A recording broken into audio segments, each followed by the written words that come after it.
Welcome to the Old Firm reaction here on PLZ Soccer's YouTube channel. I'm Peter Martin. I'm delighted to say Ruffy and Blair are here with me to look back over an exhilarating 97 minutes at Celtic Park, where Celtic eventually prevailed by 2-1 against the 10 men of Rangers. Well, it wasn't a classic for football, it was certainly a classic for mistakes, sitters, red cards, fair bit of consternation, and of course no shortage of discussion, Ruffy. Yeah, I think it was very tense at the end. Obviously Rangers threw everything at it.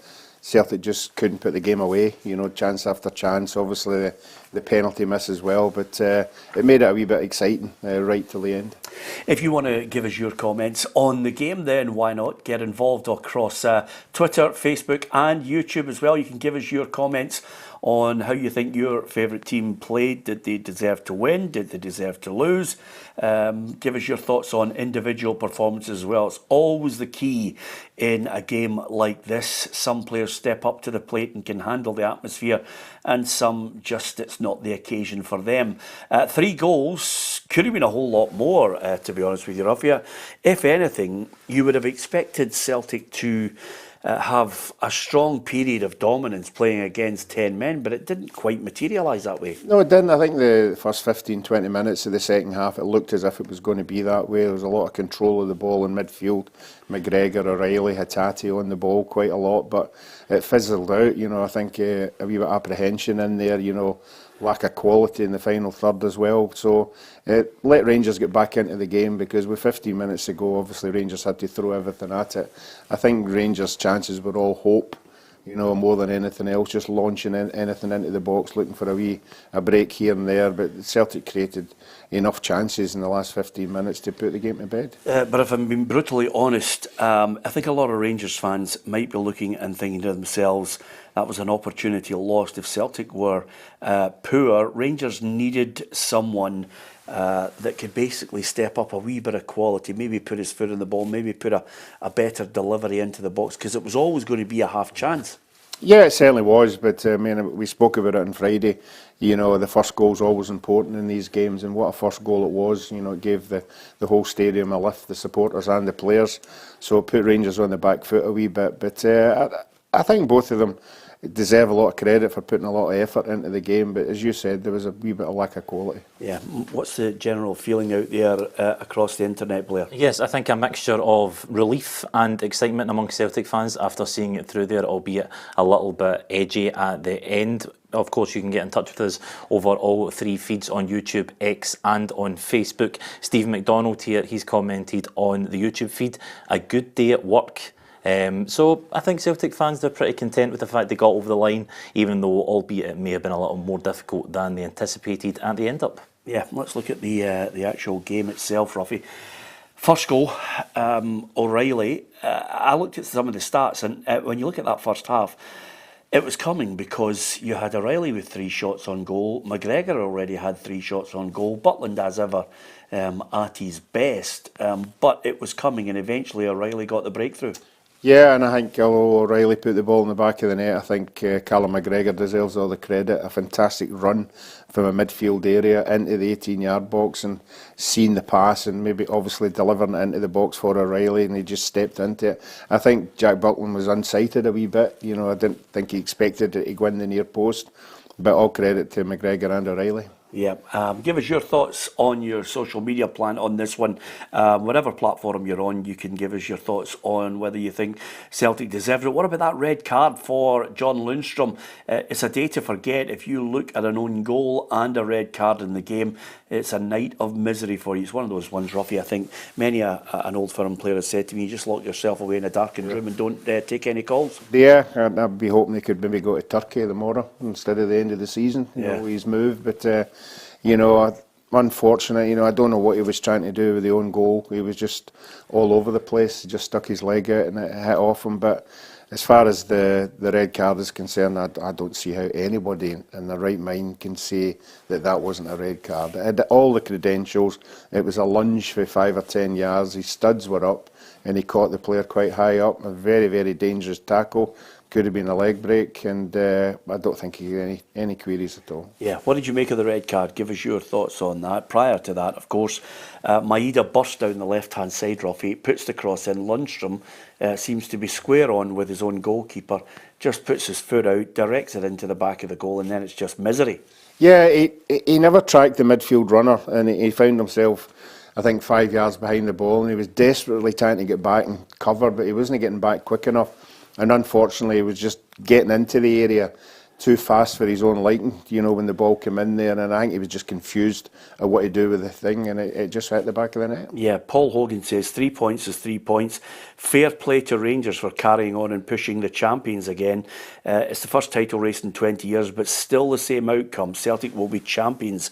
I wonder what most Rangers fans will think if maybe they've thrown more caution to the wind, Blair. There's actually an interesting comment here from Drew McMaster on Facebook, who says he's got to question Clement's team selection today. Now, who knows what that could be in reference to? I mean, a few people were questioning perhaps not starting Red van Yilmaz. Todd Cantwell, of course, left out. It'll be interesting to see in the coming hours, days, and of course weeks if those will be seen as the right calls. Yeah, that's the other thing about it, Ruff. If you lose a game, everybody starts questioning who you've selected in the game. Yeah, I think he identified right away that Celtic were going to be dominant in the midfield. So I think leaving out Cantwell, who's not really going to make tackles in there. He's not going to close people. He's the kind of guy that when he's on the ball, he's going to cause you problems. So I think initially they try to contain Celtic, and he made a team selection that left him out. Yeah, I know it's a thought for another day, but I'm looking at it and thinking to myself, Cantwell's one of those guys that I think the manager might look at and offload in the summer. If you are a high-profile player who's been signed for Rangers and you can't start in an Old Firm game, there's something far wrong. Yeah, well, there seems to be a wee bit of things going on behind the scenes. It's not that long ago that in the European game he hauled him after a wee while because he wasn't following instructions. There seems to be some managers when they come in, have their ideal player who they want them to play their way, but the player himself plays his own way, and I think Cantwell's that kind of player. And I have to say, on his day, Cantwell, as a match winner, he's somebody that gets you excited when on the ball. But when you're playing a team game, as we are now, managers seem to think that they can leave these kind of players out. Yeah, hi to Fraser Graham and Leanne Young, Graham Shannon. Lots of people just tuning in on Facebook and across Twitter as well, offering their opinion. Thank you to so many of you who have come on and given your opinion on Facebook feed as well, because there's a fair few people, and Celtic fans especially, delighted with the win, because that really is all that matters. It gets 6 points. 6 points, the difference between the two sides, Ruffy. Now, we were saying it was win or bust yesterday on the programme. Suddenly Celtic are 6 points clear. They've got a better goal difference. You would expect them to close it out now. Yeah, I mean, I know Philippe Clement said losing it isn't the end of the world, but I think after the day he'll reflect on it. And 6 points with 2 games to go. Celtic at home against St Mirren in the last game. Rangers have to go to Tynecastle, so you have to say everything's stacked in Celtic's favour. Yeah, I think quite a lot of people, some Rangers fans on here, a little critical of John Lundstram with the tackle. Yep, M1872 here on the YouTube feed. Lundstram cost Rangers any chance to get back into 2-1, then goes for a ball he was never going to win. And it'll be interesting to see the general reaction to that. I know a lot of people on social media are saying it was a stonewall red, but why he's perhaps flown into that tackle in a nothing area of the park. Ruffy, what did you make of the penalty? Yeah, well, I think the last one we had that kind of thing was in the cup final with Carter Vickers. Remember, Carter Vickers was the exact same, and I think we all agreed it was a penalty. But unfortunately, there was a foul before that incident happened. I think this was nearly identical to it. I think Willie Collum, I thought he made the right decision when it happened. It's a pretty cheap penalty, but unfortunately, once he's given it, you've got to carry on. Yeah, it's one of those ones which is splitting a lot of people's thoughts here. Never a penalty. O'Reilly kicked Diomande first. I was watching the game at the time. Did he really need to go over? I mean, there's a big dilemma at the moment, not only here, but down in England, across Europe. referees are being heavily criticised, the officials are being heavily criticised because we're in a situation where nobody wants the game re-refereed. So Willie Collum is literally, 6-7 yards away from it. He can see it. He sees the foul, or what he interprets as a foul, and Stephen McLean gets him to go back over again. Now, more often than not, we've been crying out for referees to make that call, not to be shown frame after frame after frame, and then we do not know what's in his ear from the VAR official. Well, that's the problem. Obviously Willie Collins made the decision it's a penalty. The VAR official has said something in his ear. We don't know what it is. If he said to him, look, you better come and have a look at that, is that to say you maybe got that wrong? Because he's not going to ask him to go and have a look at it if he thinks he's got it right. He's going to let him carry on and give the penalty. So I think Willie Collins would be pleased that the VAR have taken part of it and given him a sort of a double whammy that they're agreeing it was a penalty. What did you make of the referee? I think he was okay. I think Willie, it's very, very difficult for referees. We know a lot of them, in a Rangers Celtic game with everything that's at stake, the tensions are high. They've got to make sure they get the right decisions. I think he was a bit over officious sometimes at some of the incidents, but there was a lot of stupid fouls going on, so the players really have to have a look at themselves as well. Silly fouls in the wrong area, but I don't think he's going to come out on the bad side of it. I looked at Willie at one point, and again, he basically turned around and shouts at Diamante, "I'm the ref," as if he needs reminding. We still have that teacher and pupil attitude to it with a lot. In your day, Ruffy, was that the type of thing that could you actually speak to a referee? Could you actually have a bit of banter? Yeah, I think so. I think now they're scrutinised more. I think they're supervisors every game, and we all know that as far as referees are concerned, they want to climb the ladder just like football players. They want to get into European games, they want to be at European tournaments. We don't have any referee at the Euros, which is a big miss. So these referees want to be there, so they have to make sure that they get it right, because they're scrutinised in every game. Yeah, I think there'll be more than a few Celtic fans on there, just looking at the whole game, the situation that now the game's finished, Celtic have got 6 points of an advantage. They must think the title's over online. Yeah, maybe a little bit of 2020 hindsight from Chris Clark. I was never concerned we wouldn't win this match. I'm not sure that may be the case with all Celtic fans with the last sort of 5-10 minutes there. Steph M also on the YouTube feed got it over the line, but well played to the 10 men of Rangers for the second half. If we look at a couple of the stats from the afternoon, Celtic really dominant. They had 68% of the possession, with Rangers only at 32. 16 shots off target, 5 on target to Rangers 7, and of course only 1 on target with that Cyril Dessers goals. Celtic out on top in corners, Rangers just slightly more foul. So yeah, like you'd expect, Celtic with more of the ball after that red card and potentially running out worthy winners. Yeah, quite a lot of people after a game roughly like a noise up. I think Tommy Stewart says a 10-men second half moral victory, which again relates back to previous games. But for all the fans who'll be gloating, I think football purists will look at it another way. I thought Celtic were, at times wasteful. Perhaps an indication overall of the story of their season, unable really to kill off teams when they've got them by the jugular. Mm-hmm. Yeah, I thought in the last 20 minutes they were lost the way, lost ideas. You would have thought with Hatate and McGregor, and I thought O'Reilly had a good game, but nobody actually putting their foot in the ball, nobody dictating the play. It seemed to be all just panicking and passing it about, and getting it wide, and then nobody in the box. So I think the caller was right there. I think Rangers deserve a lot of credit, because everybody thought they were going to go on and be 3-4, whatever.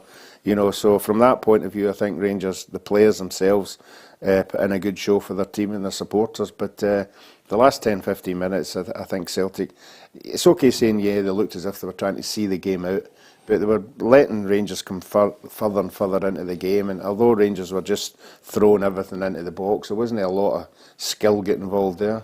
The only other thing I would say in that, Ruffy, although we're talking about how poor Celtic have been over the season, but they still managed to get the job done.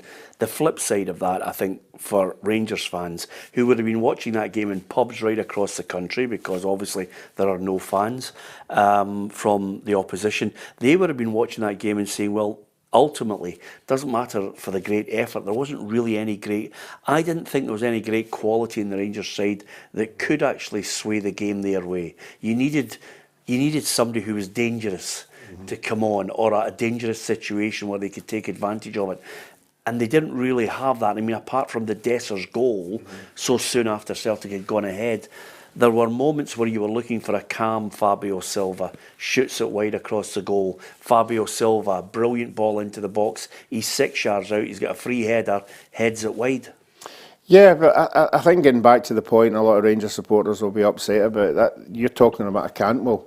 You know, a Cantwell on his game, the way Rangers were pressing in the last 15 minutes, is somebody who could have been on the ball, who could have put a good delivery into the box, you know, could have had a shot at goal. So I think a lot of Rangers supporters will be asking why, you know, that player wasn't available. Yeah, more reaction? Yep, it's Klaus here on the YouTube feed, just picking up on that point you were talking about there. Celtic are way too wasteful not putting games to bed, but very exciting for the neutral. Hopefully we can do the double. Of course, he must be a Celtic fan there. Interesting, a couple of points on the red card. CB55 says, games are not played by freeze frame, but in real time. Wrong call. Interesting one. I think that's going to be a hotly debated one over the next 24 hours and beyond, especially on Monday as well. I always like to read, I don't know about you, Ruffy, you know what I'm like. I like to read the odd noise up here and there. Are you happy for me to do that? You know, I know Blair was Blair knows what's coming. I just thought I'd read this out because Stephen McAnally, look at the Three Stooges. You're in this, by the way. Looking for stupid excuses. You're giving losers credit. As usual, I won't mention the BBC, but it says, as usual, hard to take all three are gutted deluders. And Stephen then comes back on because obviously he can't split paragraphs. He says, not one of them has congratulated Celtic, and he then says, get it, you know, where the sun don't shine. I just thought I'd read that, just to give you an indication of Stephen's level of punditry and punter. So he's not happy. But the overall thing, and if Stephen had ears that worked, we are giving Celtic credit for winning. That you want to analyse a game, they're a poor side. They've been a poor side all season. They've had 4 great first half performances, 4 great 45 minutes, and a really good performance against Hearts last week. They're top of the table, and they deserve credit. Brendan Rodgers has taken a fair bit of criticism, but they're going to win the league. Yeah, they certainly are, but I think if the guy's honest enough, it has been 45 minutes for a long time now, for the last month. I don't think he's probably been to a game where Celtic have put in 90 minutes, and if they could put in 90 minutes with the intensity that they have in the first 45, I'm sure they would be running well out of sight, but they're not well out of sight, you know, and I think if he's honest enough, again, the first 45 minutes a day were very, very good. The 2 goals were excellent, you know, I thought they were the better side, but the second half, I think if Brendan Rodgers takes a step back and looks at that second half, I think he'll be disappointed that he never seen that game off very easily. I can see the headline now. Ruffy appeals for common sense. Really? Another point here, which I think I'm only right and proper to mention, because we never shirk the issue. We'll give you the opinion, some you like, some you don't. James Tavernier going to take a corner and just a barrage of objects thrown towards him. I think one of them might have been a lighter. I'm not quite sure what the couple that he picked up and handed to the referee, but you know, it's as simple as this. We are going to condemn the thugs who throw these things that could injure a player, but no matter how many pundits condemn this thuggish behaviour, it is not down to us or anybody else. You know, it's down to the authorities to catch them on CCTV and arrest them. That is the long and short of it, Ruffy. Arrest people who think it's okay to throw an object that could injure a person. Yeah, and I think in all fairness to the police, you know, although we say, oh, why are you not doing something about it, I think they do check the CCTV. I think they do thoroughly try and find out 100% who these people are. And if they are identified, I do believe that they do take action. It might take a wee while, but certainly they're better getting caught, because we saw the people in that corner. It was very evident to everybody who was there. Let's look at the main contentious issue, which swayed the game, I think, heavily in Celtic's favour, which is the red card. You mentioned it earlier there, but I think we've got to go back to it and analyse it. At full tilt, I looked at it and I went, oof, okay. I looked at it and I thought, that's definitely a booking. On the first replay after it, I looked and said, that's a red card. And at that point, all you need to do, Ruffy, in my book, is say to the referee, you've given him a yellow, have a look at it. Within 30 seconds, it doesn't take a lawyer, or a KC or whatever in the highest in the legal profession, or any of the best referees, the time it's taken. Just go and say, have a look at it.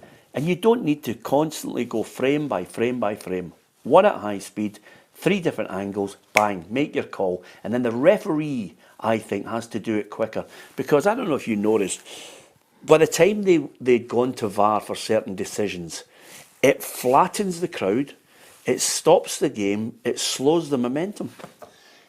Yeah, but I think the VAR in this instance gave Willie Collum a helping hand, because obviously he's only seen it once. We get a chance to see it replay, and we can judge if it's getting worse or better as we go on. So whoever's looking at it in the VAR has helped him out with this one, because he's got a chance to see it again. He can see what are the rules again? I remember a referee telling me it's a lunge from distance. It's your studs shown, and the force that you're getting in with. Yeah. And they 3 tick all boxes for me. I think it was dangerous. He caught the player as well. I don't think it was intentional. I think it was just a rash, foolish challenge in the wrong part of the park. Yeah, I think, Ruffy, I think there's a real danger, and I think this is where we've got to get quickly to decisions before, lots of people start to really clamour and say, look, stop the VAR. I mean, Sweden has already gone against using VAR. In this country, certainly down in England, where they've not been happy. I thought they'd settled down last season, and then all of a sudden it just reared its ugly head and gathered pace, the consternation, the anger towards it. I don't think you should have a situation where you're constantly going frame by frame on it. I think you've got a 60-second window where you say to the referee, I think you've made a clear and obvious error. Go to the television and have a look at it, and then all communication stops. It's at that point they say, you've made a clear and obvious error, we think it's a red card because we think this. End of story. Stop the communication. The referee then goes, looks at it quickly, he's got 60 seconds, 3 different angles, and then he makes a call. If we don't do that, roughly, if we don't speed it up, if we don't get to a point of putting pressure on them, then quite simply, you're going to have this long, drawn-out situation which is going to slow our game. Yeah, I think you're 100%, but I think Neil Doncastle's already been on saying that this is initially a start. We're going to make loads of mistakes. We're not. He actually was on somewhere saying that we don't have the same facilities as down in England. We don't have anywhere near, the cameras and anywhere near the technical stuff as well. So it just shows you how hard the referees have got to react to it. But I just think as long as you get the VAR right, it's the ones that are wrong, and obviously they're the ones we start talking about, but I think this one was 100%. Yeah. Overall feeling? Yeah, it generally seems that people are agreeing with you. It was definitely a red card. Studs up, reckless tackle equals red card. Golf J here on YouTube saying, of course it's a red card. It didn't need VAR at Easter Road to send off Mariah Welsh on Lundstram. No contact, straight red, no VAR. Yeah, so I don't think anybody's. I'm sure there'll be other people who will have an alternate view on it, and VAR always causing a split depending on which team you support. If you can be rational and if you can have an objective look on these things when it's filled with so much passion and so much is at stake. Even after that, Ruffy, at 10 men, I thought Celtic would go on and start picking them off. They weren't able to do that. No, again, I don't think Hatate's up to full speed. He sort of tired as the game went on, and obviously was substituted. I think Callum McGregor's not up to full speed. So I think the longer the game went on, I mean, I know every time we talk about Celtic, and we already said their possession of the ball, the Celtic players are in possession of the ball more than any of the other teams. So that must be tiring. you know, as the game goes on. And I thought as the game went on, Celtic players tired.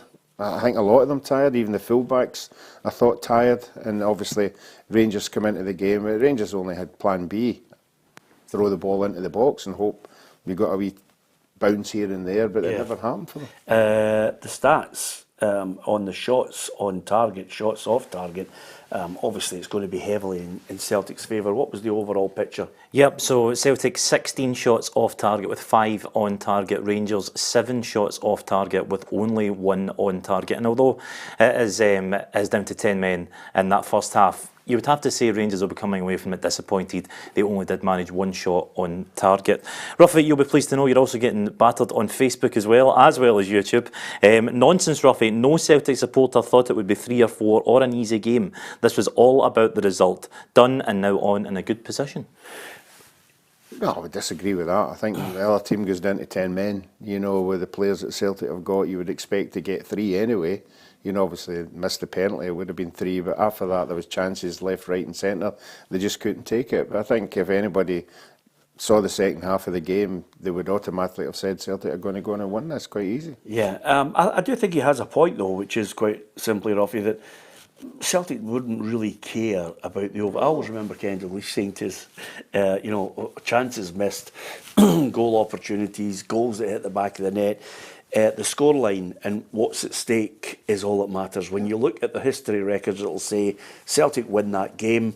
They'll not be worrying about Matt O'Reilly's penalty miss. They'll be looking at it and saying 6 points clear. Over the course of the season, the best team wins the league. And they've been the best team.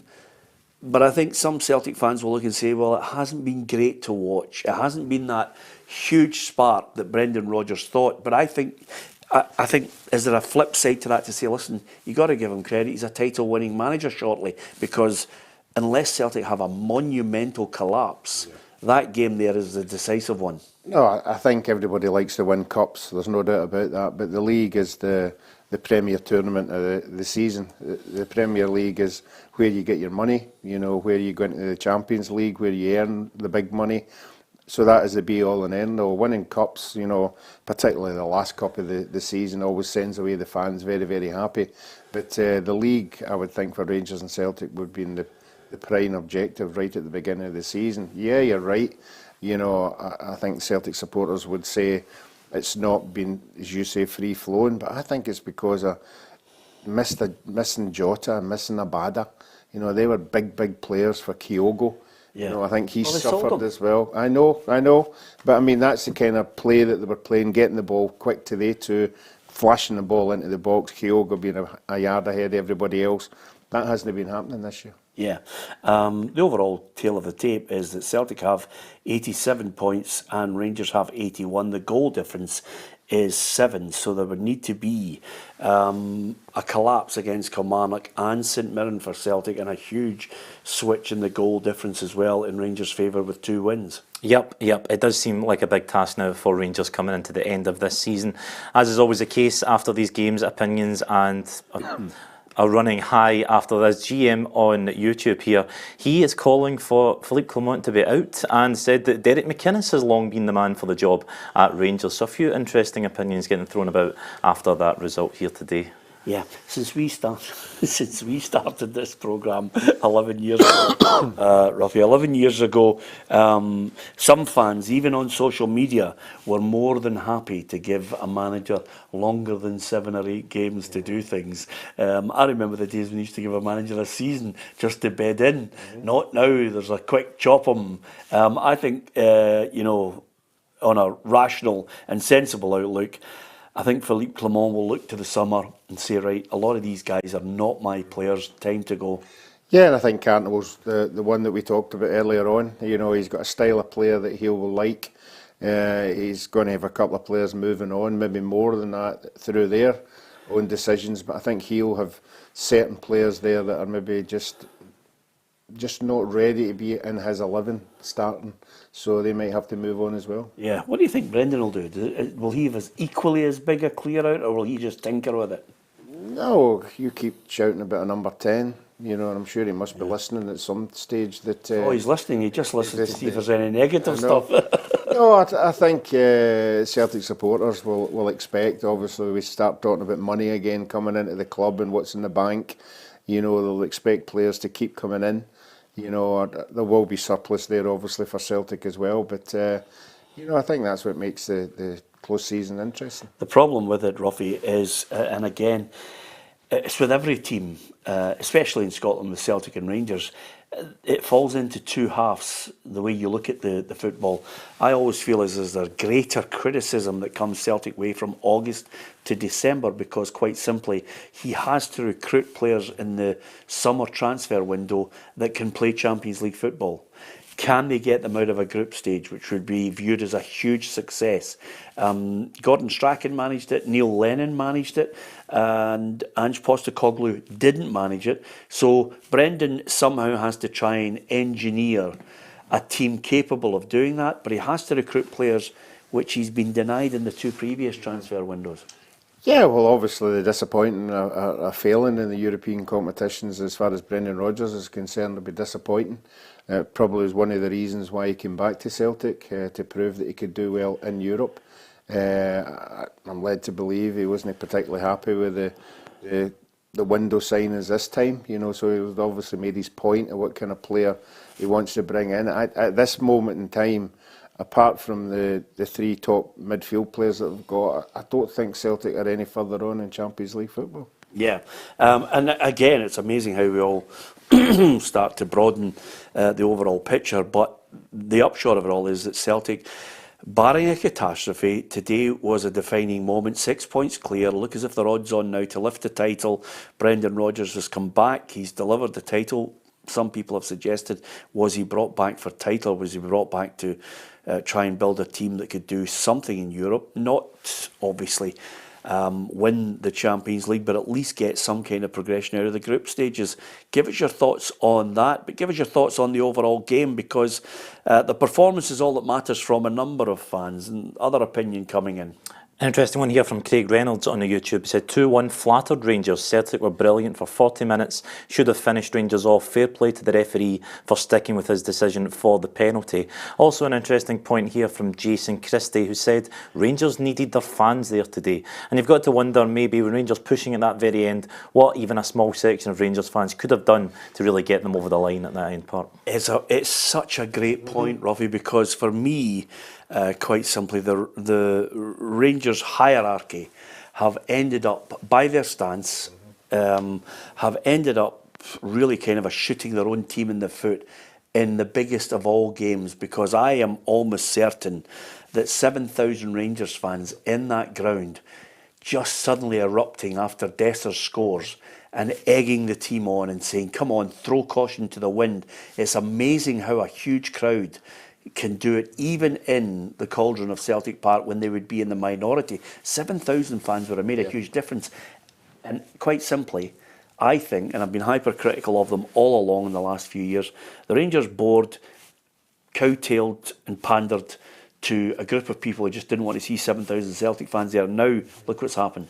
Yeah, but I mean, we have the guys on the show with Neil Lennon on, Lee McCulloch, they're guys who played in these big games, you know, and they've openly admitted that, yeah, 7,000 of your fans in there give you a lift when you come out there. I've never played in an Old Firm game. I've played in a Scotland-England game with 100,000 at it. And when you walk out there and the majority of the fans are your supporters, it's a tremendous lift that you get. And when you are trying to win the game, if they're right behind you and egging you on, you do lift your game. There's no doubt about that. But for me today, 60,000 supporters there just willing their team on, got Celtic over the line. Yeah, and I did say to you that eventually what would happen was they would get to a position where they would go, well, we're not going back to 7,000, we'll give you a wee token gesture of 2,500. So I'll make another prophetic statement to you. 2,500 fans next season will bring all sorts of problems for Celtic fans in that Broomloan Road stand, with a barrier and then Rangers fans there. That is a recipe for disaster. Well, I think the police have already come out and said that, you know, that it's very, very difficult to monitor the games at the best of times. Monitor, manage it. You know, and you have to get the fans into the game, you have to get them out of the game, you have to make sure that there's no trouble within the area that they're policing. So you're right, the segregation will lose numbers for the game as well, because obviously that area is going to have no supporters in it. Yeah, give us your thoughts on the fans. Would you like to see 7,000 Rangers fans at Celtic Park, or 7,000 Celtic fans over on the Brimlone Road end being allowed to cheer on their team? It certainly, I think, adds to it. I know Neil on Sky, Neil Lennon, one of our own pundits as well, mentioned the fact that it's one of the biggest derbies in the world. It is a huge derby, but it's lost, I think, that edge, that attraction of having a huge away support there. Technically, we know it's not one of the best derbies in the world, not by a long shot, but it's certainly up there for that factor of people looking in and just the rivalry. The hatred's not great, Ruffy, but the rivalry and, of course, the spectacle that 7,000 away supporters can create. Yeah, I think anybody's been into a game and been in there and witnessed that, the football might not be the greatest, but there's always something happening, there's something tense, there's always particularly when it's so close, you don't know which way it's going to go. It makes it more exciting, but certainly full house, 50, 60,000 given their lot is fantastic here. Yeah, Blair? Interesting mixed reaction from Celtic fans. I think there's a general overriding feeling, like you said, of relief.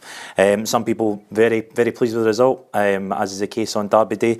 Alan McPeak on Facebook here saying totally outclassed, obviously believing they're very much the better side over Rangers this afternoon. However, John Watt on YouTube, a little bit more critical of Celtic. He says Celtic were awful in the last 30 minutes, missed chances and sloppy passing. Taylor, Scales and Hatate the worst offenders. So a bit of a mixed bag for Celtic fans coming out of this one. Yeah, and Paul Hogan, not Crocodile Dundee, says, as a Celtic supporter, there should be 7,000 Rangers fans in Celtic Park and vice versa, 100%. Paul, thanks for that message, because it's always good to hear what the fans think on that. And I personally think, as a spectacle, it just adds to it. The place just cackles, Ruffy, especially just a couple of minutes before the start. But everybody walking out and hearing the Rangers songs and then hearing the Celtic songs and the chance to make that huge cacophony of noise is amazing. But it's something that hopefully we'll get back to in the near future when some people see a bit of sense.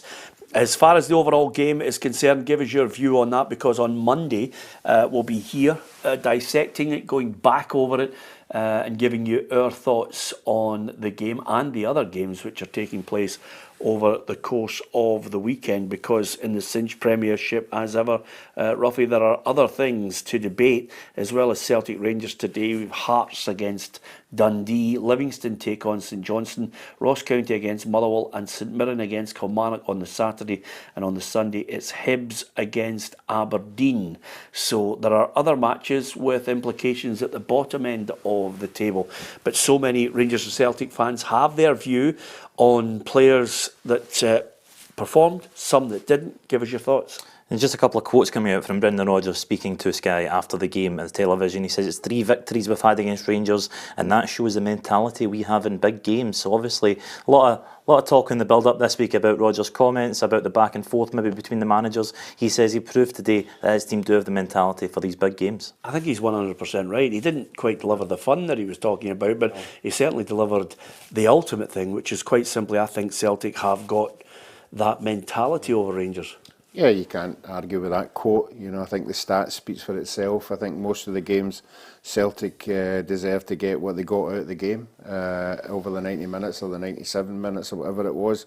So yeah, he'll be particularly happy. But we spoke about it on Friday, saying that I think Celtic had more players who step up to these kind of games than what Rangers had. Yeah, also Derek says, I believe Celtic won 2-1, well done to Celtic. Yep, Derek, I think that's the point that quite a lot of people are making. We wanted to give you an old firm reaction come on right after the game, just to get a sense of how you viewed everyone, the football match, the decisions within it made by the referee, the performance of players. But the overall picture, and this is where we always look at it, Ruffy, the overall picture is Celtic have won the game today. In my mind, they've won the league with that victory today. Yeah, then I think any Celtic manager and Rangers managers for the last month coming out of games have said forget about the performance. it's 3 points, you know, and I think that today was a perfect example of that. I think we all would agree that in the last 25 minutes, Celtic weren't on top, but at the end of the day, they got what they wanted. If I was looking at the two managers who will dissect this, and they'll play their final games, Ruffy. If I was looking at both managers, I would turn around and basically say there's got to be a clear out, there's got to be changes. I think we all agree it's less so for Celtic manager Brendan Rodgers. But for Philippe Clement, he's first of all got to think to himself, well, how do we close that gap? You know, and they've got to look at trying to have a serious look at the back line. I think their midfield is weak and they still don't have a striker. I mean, I've basically said they need a new team, but they don't need a new team. They need 3 or 4 kept. And then a lot of players saying, thank you very much for your contribution and good night. But I think there's more players that Clement would want to move on than Brendan Rodgers does. You know, I think Clement, if he's honest enough, he's got about 4 or 5 first team starters there that he would want to keep a hold of. But unfortunately, as you've just said there, the ones that he has to replace are all important areas at the back, in the midfield and up front. Yeah. Do you think he'll hold on to Jack Butland? Yeah, I think it'll be interesting to see if Jack Butland gets picked for the Euros. Yeah. If he gets picked for the Euros, he's back in the limelight down south. You know, obviously, I think he's the going. seasons he's had. Do you think so? Yeah, I think he'll go in the summer. Well, I think it depends who comes in, who's interested, you know. Yeah, good goalkeeper. Oh, fantastic. You know, today was a perfect example of the penalty save at the right time, gave his team a chance, gave the players a bit of belief. You could see the reaction when he made the save, it lifted the whole side. So, yeah, that's what he's done with Rangers all year. He's been absolutely superb. Yeah, if it was me, I'd look at it and say they need flair on the flanks. They need people who've got a trick, who can open up defences. They need a midfield, and they need another couple of strikers in there. And by the way, the back line needs addressed. So he's got a big job in his hands. And the implication of this game today, and here's the ultimate, Ruffy, before we hear more from Blair. The ultimate is that win today has all but guaranteed Celtic a £60 million cheque for going automatically into the group stages of the Champions League. Yeah, I mean, you can see, you know, that when Celtic do splash it, they're quite prepared to go 5, 6, 7 million. I think the supporters expect them to go a wee bit more. I don't know if that would happen. I still think Rangers are suffering a wee bit cash-wise. Most of the players are bringing in are on loan or on good wages. They're not paying a lot of money. They have paid some money for some of the players, but I think the Rangers support will be looking for a wee bit more on the financial side. Yeah, and with Celtic in mind, who've won the game today, £60 million is huge. I still think they've got to look at top-class defenders. They've got to look at a number 10. And I still think, Ruffy, no harm to the boy Ida from Norwich, third-choice striker. I think they've got to look towards, you know, people that can come off the bench and a starter who's a striker who can help Kyogo along the way. If you want to do anything in the Champions League, Celtic's European record is woeful. If they've got any ambition whatsoever, they've got to come up with some kind of blueprint with a better recruitment policy. And I think today is evident of it. Another side that Celtic had who played, you know, I could go back over a good 5 or 6 sides in the last 20 years that would have dismantled Rangers today had they gone down to 10 men. Yeah, well, that's what we're saying. You know, we're not trying to rubbish Rangers. We're just saying that a team goes down to 10 men, you would expect at home, all the supporters behind you, you know, you expect to go in and win the game quite comfortably. Celtic couldn't do that. You have to give Rangers a wee bit of credit for hanging on in there. You know, Celtic did have chances, but it was their fault they never stuck them away. But you're right, I think Celtic fans, with the disappointment that's been in Europe in the last 2 or 3 seasons, you know, it's okay saying, yeah, it's great in there and the journey's great and the games are great, but you can't keep going into these sections and ending up last. So I think the Celtic supporters will be putting a wee bit of pressure on the board to give Brendan Rodgers proper money to go out and buy proper top-class players. Yeah, a wee bit of a hypocrisy there from you, Ruffy, because obviously you would quite happily keep going to the Bernabeu and letting the cameraman hump all the gear and you just saunter about those streets and then go into... I'll never forget your classic piece of punditry from the Real Madrid-Celtic game after 2 minutes when Real Madrid scored, you went... I thought Celtic held out well there. They looked really compact for 2 minutes. They were playing well. They were in the game for 2 minutes, put it that way. 5-1 at the 5-1 at the end. I'll never forget that. I'm sitting in the press box and I went, that's why we're friends. Just a tremendous insight into the first 2 minutes of the match. You'd quite happily go to the Bernabeu again. What an experience. And I see they finished the roof. Yeah. When we were there, they were actually getting it all done, but it must be an absolute. You need to go back and see the roof now. That's an excuse to go. Yeah, absolutely. Well, and the key to all of this is quite simply that fans will know, Champions League football, Rangers will want Champions League football as well. Qualifiers, you have to engineer your way through them, and you'll have to engineer it with, players that they'll want to sign. They've got to get a higher quality of player, Blair, and I'm sure that's reflected in the Rangers fans looking at what they were witnessing today. Yeah, it's a very interesting point. There's a lot of talk about Jack Butland, obviously not just the penalty save, but also those two big saves. I think it was from John Souttar early on, with nearly an own goal, and then another one from Kyogo. It was like a really deft save. A few people on the feed saying just how integral he will be to start this rebuild again for Rangers. Paul Hogan again coming back in on the future of Philippe Clement. He says a Rangers manager has to win titles on a fairly regular basis, and I suppose that really picks up on the point you're making about when the winner of the league will go into that Champions League and then build with the finances that come with that. And I suppose Philippe Clement, he could indeed end this season as a double winner. He could win both cups, but where really will that rank in terms of a successful season when you consider it wasn't his squad at the start of this campaign? Yeah, I think that's the best point about it. I think he's got to be given the time. Celtic go on and win the league, are they immediately in? Automatically. Automatically. Rangers have qualifiers. Yes. So what ultimately I would love to see next season is Celtic and Rangers both in the Champions League group stages, Hearts in the Europa League if they can get past that qualifier. And then you're saying to yourself, wouldn't it be fantastic? You've got Kilmarnock and St Mirren, in the Conference League. I think Killie have a qualifier to get into the Europa League. Yeah, so well. Kilmarnock could actually make it into the Europa League as well, and then St Mirren could make it into that Conference League. And of course, if the results somehow transpire that Dortmund and Atalanta both win the European trophies, Hearts will be directly into the Europa League, which would be an incredible coup for Scottish football to get potentially two teams in the Champions League, two teams in the Europa League. That would really set it off to get more teams in the European competition. Yeah, absolutely. Oh, look, there's a pig flying up above your head, Ruffy. Just thought I'd say that because we've got to be realistic about it, and the standard, I think, big pressure on a lot of managers to try and come up with better recruitment. Maybe some of them change their style of play. Maybe some looking for more homegrown players, Ruffy. But of the players that were on show today, just before we go off air, and thank you to so many of you for messaging us and joining us and giving us your thoughts on the game. Obviously, Blair reading out as many of them as possible that are not abusive and are not sticking it up to the opposition fans. But we're trying to get as many from right across Celtic and Rangers fans on the thoughts on the game. Of the players that were playing there, we mentioned Jack Butland. Are we witnessing the last few games of Matt O'Reilly? Well, certainly in the performances he's had, he's obviously been identified, that from teams abroad and obviously teams down south.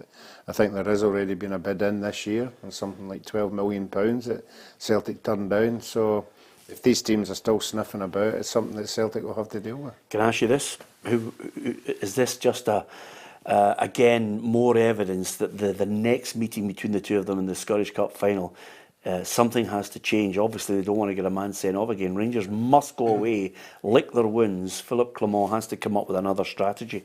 Yeah, he'll go away, he'll analyse the game, I'm sure he will.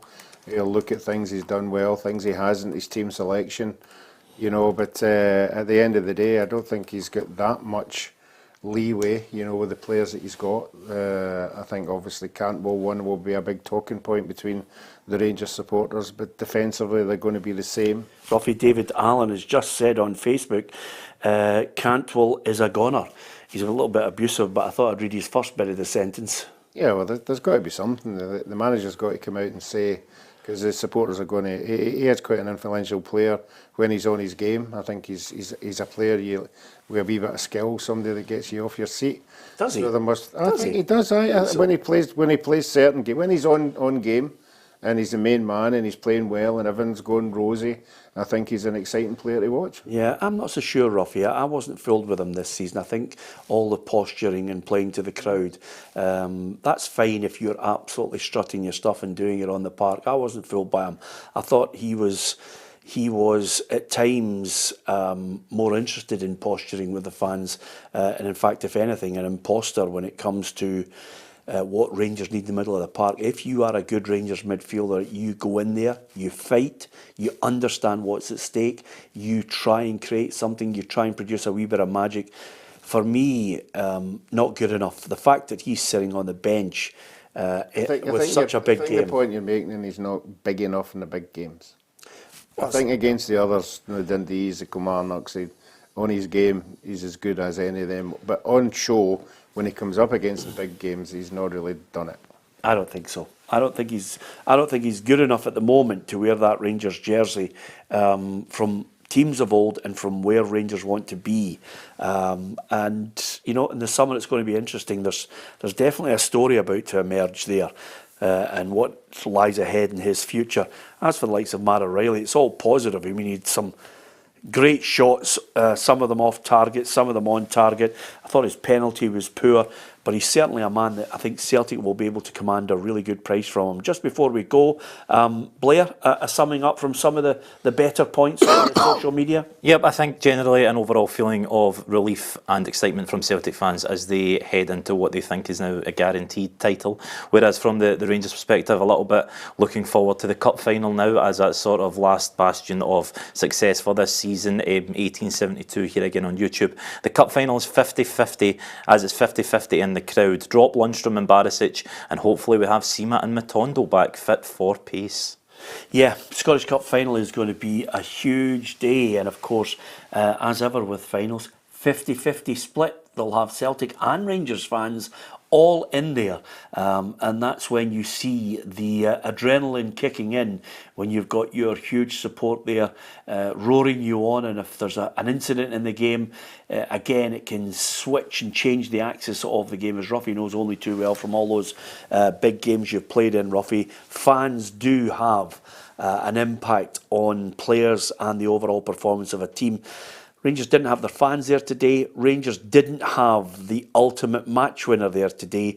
In the end, it was Celtic who managed to win it by 2-1. Brendan Rodgers deserves tremendous credit because for me today, and we'll discuss this on Monday, that was the title win, Ruffy, by beating Rangers by 2-1 at Celtic Park. Yeah, I think if Rangers are honest enough, it's just got away from them. You know, I think it'll be building up to the cup final. They've obviously got 2 league games to go. They'll want to put in a good performance leading up to that, but they've got to focus on that cup final now. Yeah, and when they look back on the story of the season, give us your thoughts, Rangers fans, because when you look at a line in the sand, it was delivered up at Dingwall and then the final nail in the coffin at Dens Park.